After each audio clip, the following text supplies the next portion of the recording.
quasiment. Je dis bien quasiment. Quasiment. Parce que les monstres marins, et d'autres, certains animaux qui ont été extirpés, eux n'ont pas subi cela.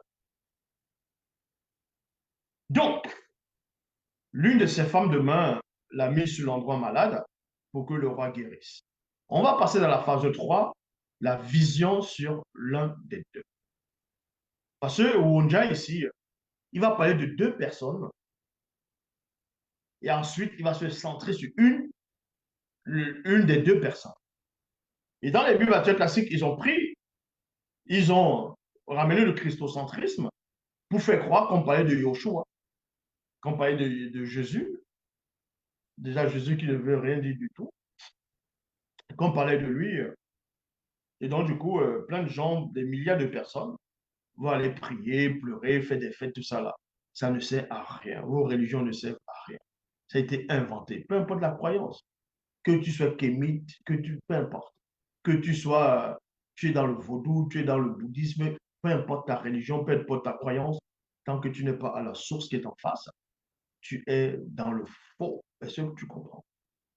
Vous pouvez ressentir toutes sortes de sensations.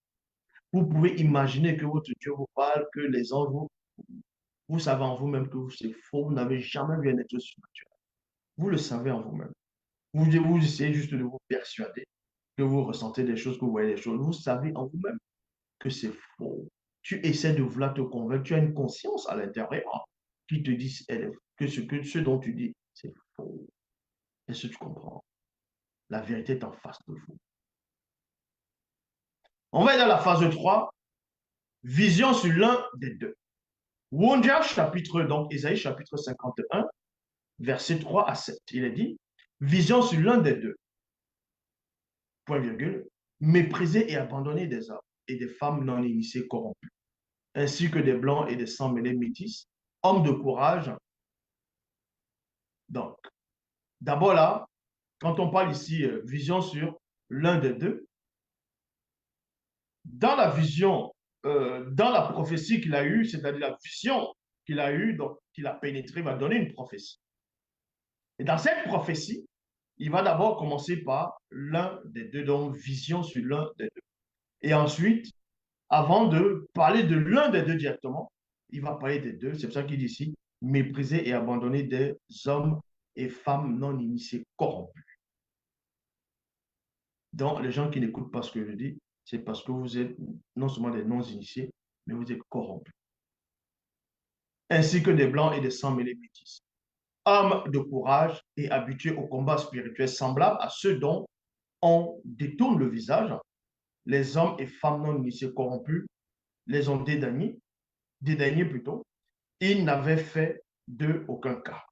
Cependant, ce sont les souffrances des non-initiés graciés que l'aîné des deux a portées. C'est de leur douleur qui s'est chargé et il l'avait considéré comme puni et humilié. Mais ils étaient blessés par leur péché, brisés, entre parenthèses, affligés, pour leur iniquité. Le châtiment qui les donne la paix est tombé sur eux, est sur lui plutôt. Et ce n'est pas ces maîtressures plutôt, qui sont guéris. Ils étaient tous errants comme des brebis. Chacun d'eux suivait sa propre voie. Et leurs iniquités à tous sont retombées. Il a été maltraité, donc outragé, offensé, injurié. Et opprimé, donc accélé par des paroles méprisantes. Il n'a point ouvert la bouche faussement, semblable à un agneau qu'on mène à la boucherie, à une brebis muette devant les blancs et les sangs mêlés métis qui l'attendent. Il n'a point ouvert la bouche faussement. Oui, il n'a point ouvert la bouche faussement. Oh, Jésus, lui, il a menti. Il y a plein de passages dans les Bibles classiques, le Nouveau Testament, où Jésus, il ment volontairement. Il y a bien ces passages, j'ai déjà fait des vidéos sur ça. Koudoumane, chapitre 57, verset 26. Et finalement, ils le clouèrent droit sur le poteau, ses mains superposées en haut, au-dessus de sa tête, et ils lui clouèrent aussi ses pieds superposés vers le bas, puis les levèrent. voyez, Wonja a prophétisé. Ésaïe chapitre 51, à partir du verset 8. Il est dit ici. Il a été jugé faussement, puis élevé du visible dans le châtiment par les Blancs et les sans-mêlés métis, mais qui a fait attention à ce qui lui était arrivé. Point d'interrogation. On a mis son sépulcre dans un lieu sacré, quoiqu'il n'eût point commis de violence et qu'il n'ait eu point de fraude dans sa bouche. Il a plu aux Blancs et aux sans-mêlés métis de le faire passer par la souffrance, entre parenthèses, du poteau de supplice, après s'être fait tuer pour le péché des non-initiés graciés. Il régnera, lui et le deuxième, parce qu'ils sont le grand tout, entre parenthèses, hormis Tété, rien de tout ce qui existe, rien de tout ce qui existe ou n'existe pas n'est au-delà du grand tout. À cause du travail de son esprit avec un E majuscule, il rassasiera spirituellement les regards. Point virgule.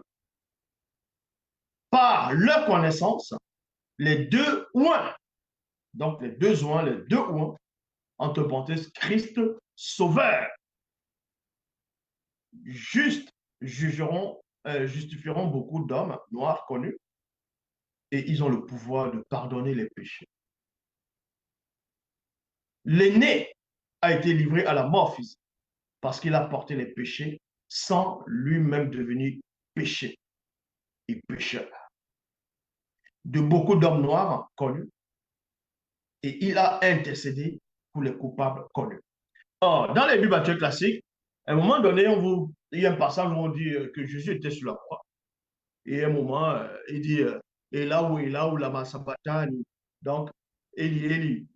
Dans l'autre version, c'est Élie, Élie. Qui veut dire en gros, mon Dieu, pourquoi m'as-tu abandonné? Et on va vous expliquer que Jésus avait porté les péchés du monde, dont il était devenu une abomination, parce que au temps de Josué, donc Josué, c'était aussi écrit que quand on pendait quelqu'un sur le banc, on accrochait quelqu'un sur l'arbre, son cadavre ne devait pas rester jusqu'au soir. C'est une abomination devant l'Éternel. Paul aussi de Tarse, dans les bibliothèques classiques, avait fait allusion à ça. Donc, quand Jésus était sur la croix, la nuit se manifestait déjà, mais bon, il était devenu une abomination. Donc, mon Dieu, pourquoi m'as-tu abandonné? Donc, il était devenu un pécheur, il était devenu une abomination plus que les autres même. Or, Dieu qui savait, il n'est jamais devenu une abomination. Jamais il est devenu une abomination. Donc, vous croyez à une abomination. Vous êtes dans la confusion. L'homme, c'est encore glorifié.